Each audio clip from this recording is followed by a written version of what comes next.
Underlying everything that we've talked about so far is the idea that psychiatry isn't just an endogenous practice dealing with mental illness on its own terms in a state of autonomy, cut off from the rest of society. Rather, that it's influenced by society and culture, and in turn influences society and culture.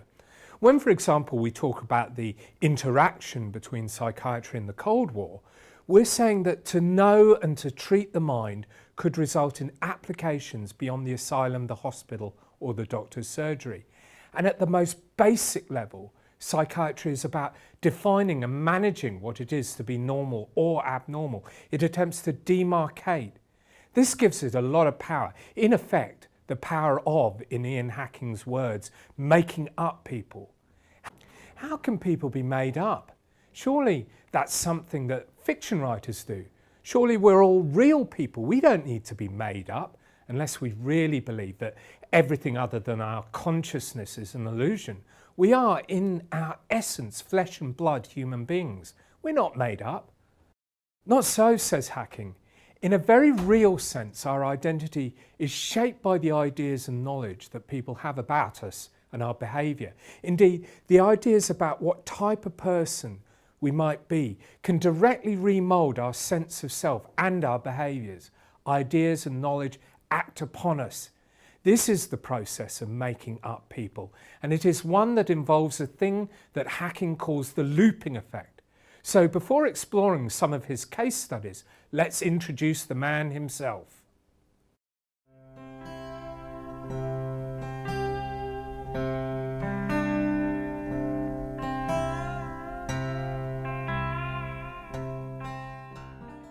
Now, perhaps I will begin with Dagfinn's first illustration, which is to my right here, as an example of one way that I do philosophy, and which perhaps, in this instance, differs a little bit from Dagfinn. Dagfinn says, look at the duck-rabbit. Pretty bad duck-rabbit, by the way. Look at the duck-rabbit. And you will see that I come to it with anticipations. And if I see it as a duck, I have various anticipations. Or if I see it as a rabbit, I have various anticipations.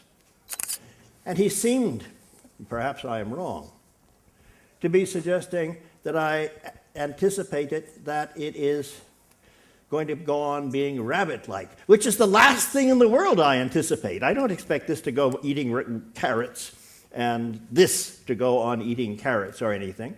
My anticipation is that it's a badly drawn chalk picture on the board which will behave like other chalk pictures, and it doesn't actually make much difference whether I see it as a duck or a rabbit, that I have those anticipations. Why I say this is one way I do philosophy is to take something literally and ask, is that what I want to say? Is that what people say? Is that what one should say? Ian Hacking is a philosopher. He won't own any other title. Although he acknowledges that he is a philosopher who actively engages with the past. But for a philosopher, his insights into history are pretty damn fine. In fact, whether he likes it or not, he's a bloody good historian. Sorry, Professor Hacking, but there it is. Your philosophy is great history, and if more historians wrote their history philosophically like you do, then we'd all be better off. Hacking is interested in knowledge, not just how we come by knowledge, but how knowledge gets used to make things. In particular, how knowledge is used to make up kinds of people.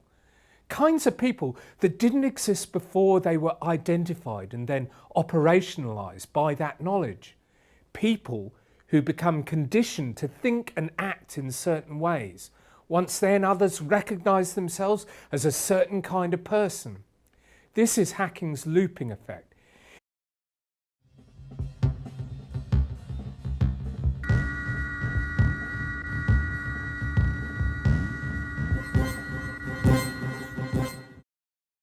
It'd be easy to think of the process of looping as being similar to othering or stigmatizing. Here, you're defined by what you are not, or you're labelled in such a way that you become recognisably and negatively different. But hacking is not that interested in othering. It is probably too binary for his taste. And while he is a professed admirer of the sociologist Irving Goffman, who developed a whole theory of labelling and stigma, he eschews this approach as well. Rather, he travels down a path that is influenced by Foucault.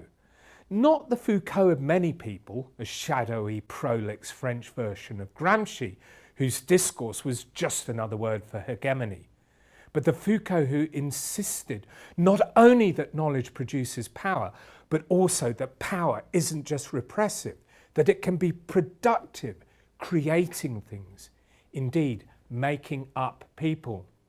Hacking has a roll call of case studies he likes to call upon. His most favoured case studies are focused upon transient mental illnesses. By transient, he means illnesses or disorders restricted to specific times and places that possess a fleeting life. They exist for a while and then they're gone. His best examples are fugue from the late 19th century and multiple personality disorder, MPD, in the late 20th century.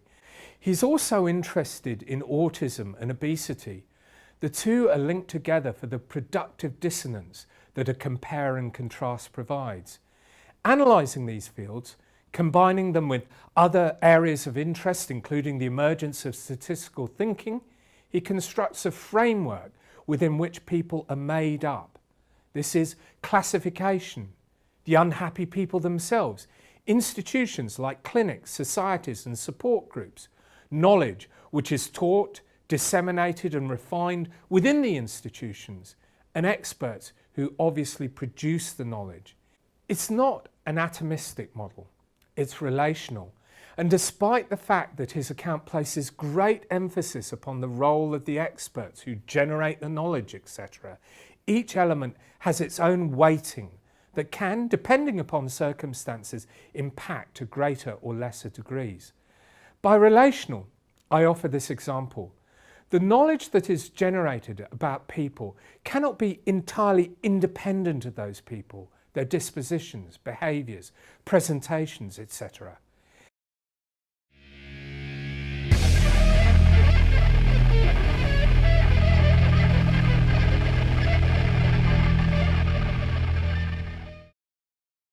Hacking continually insists upon the modest aims of his work, although the idea of connecting ontology with epistemology is a major undertaking by anyone's book, and has most famously been pursued by the social constructionists who insist that all knowledge emerges from social relations. However, in terms of exploring the creation of disease diagnoses and the effects of those diagnoses, he is at pains to avoid strong social constructionism, or what he calls universal constructionism. This is the idea that knowledge does not reflect the underlying structure of the world, realism or naturalism. Rather, it is an artifact of human thought and social organisation. This is where his modesty comes out. He believes that issues of ontological status and the correlation of ideas to things don't help us to understand what it is to be, to think and to create. So in the case of MPD, the subject of his extraordinarily readable and interesting book, Rewriting the Soul, readable and interesting are two adjectives that attach themselves to all of Hacking's work. It works like this. Historically, back in the 19th century, there were a very few reported cases of multiple personality. Usually, these cases would involve an individual who'd switch between two alternative personas, experiencing the switch as a fugue. But right the way through the first half of the 20th century, what was remarkable was the rarity of these cases, and they remained rare into the 1950s and 1960s. The Three Faces of Eve. There are three characters in Three Faces of Eve who occupy one body, female. This female is married.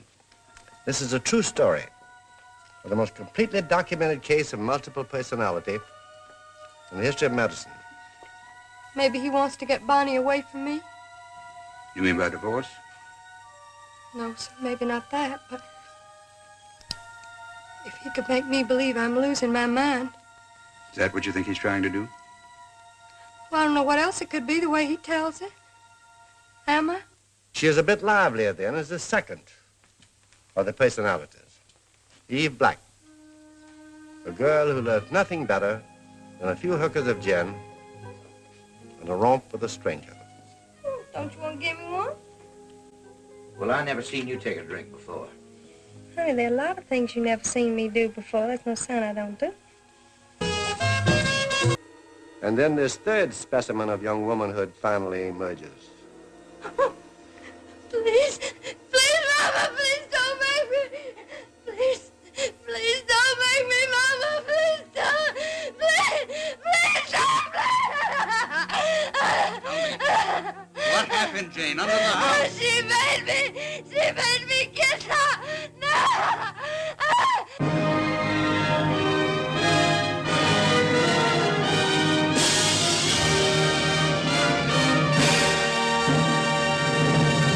The celebrated book movie, The Three Faces of Eve, in 1957, which depicted a multiple with three alters, was exceptional rather than the norm, sensational rather than pathological.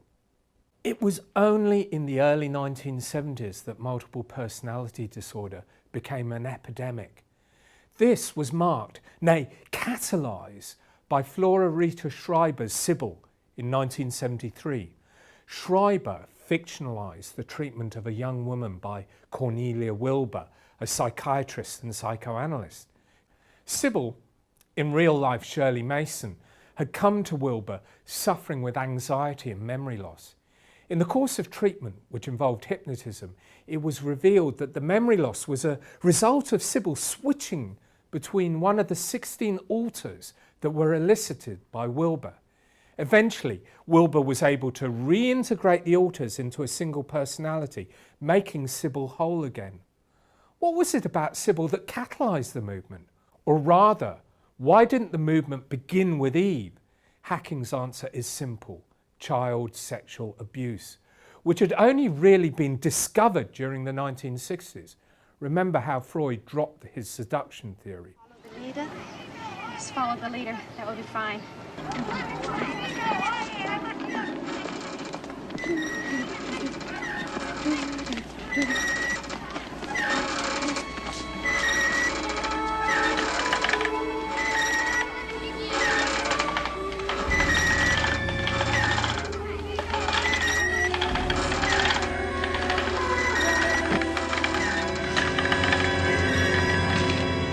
For MPD to exist, it needed an etiology, and that etiology was to be found in trauma. In the case of MPD, the trauma of child sex abuse. It was only when the two things came together that there could be the creation, the making up of a new type of person, the multiple. The multiple was made up from all the components mentioned above, the process of classification. Think about creating the diagnostic criteria for the condition. The multiple themselves with their traumas and their strange behaviours. The institutions that were created to deal with MPD, the professional organisations, the help and advocacy groups, the networks of patients and practitioners. The knowledge about MPD, including its etiology of trauma through child sexual abuse, propagated and developed in the institutions by experts who included psychiatrists. Hacking suggests that all of these factors came together to create a new type of person, the multiple, who couldn't exist before the elements fell into place. As he says, the multiple personality of the 1980s was, in my judgment, a kind of person unknown in the history of the human race. He then immediately clarifies, or rather shrinks his project by demanding that we distinguish between two propositions. A, there were no multiple personalities in 1955, there were many in 1985. And B, in 1955, this was not a way to be a person. People did not experience themselves in this way. They did not interact with their friends, their families, their employers, their counsellors in this way. But in 1985, This was a way to be a person, to experience oneself, to live in society. He believes both A and B, but says that A is contentious and unhelpful for understanding the condition. For example, an advocate of dissociative identity disorder, as MPD morphed into during the 1990s, would maintain that there were plenty of multiples in 1955, either undiscovered or one of the rare cases in the clinical literature. Equally, a skeptic would disagree with A because they regard MPD, DID, as a specious diagnosis. So, according to Hacking, A leads immediately to heated but pointless debates about the reality of multiple personality. But with B, he believes even open-minded skeptics would have no issue, and it is through B that the looping effect occurs. There's one other factor that we need to explore relating to his framework, and this is how the knowledge is produced. He presents 7 engines of discovery. These engines are imperatives, driving the production of knowledge and making people up. 1. Count. 2. Quantify. 3. Create norms. 4. Correlate. 5. Medicalize. 6. Biologize. 7. Geneticize. To these he adds 3 further engines of discovery that are integral to making up people. 8. Normalize. 9. Bureaucratize. And then 10. Reclaim our identity. They speak for themselves, really. And it should be apparent that every single one of these engines might have been used by mind scientists, including psychiatrists, to make up people. So what people are we looking at in this lecture? Not the mad or the mentally ill, although it's quite clear that looping occurs in all conditions that involve the mind. No, we're specifically focusing upon deviance, the construction of deviant individuals, the criminal and the pervert in particular. And we will see that the process of making up both types of people involves psychiatry to its core. In particular, it involves psychiatry's determination to treat rather than to punish, part of a wider tussle for supremacy with the law.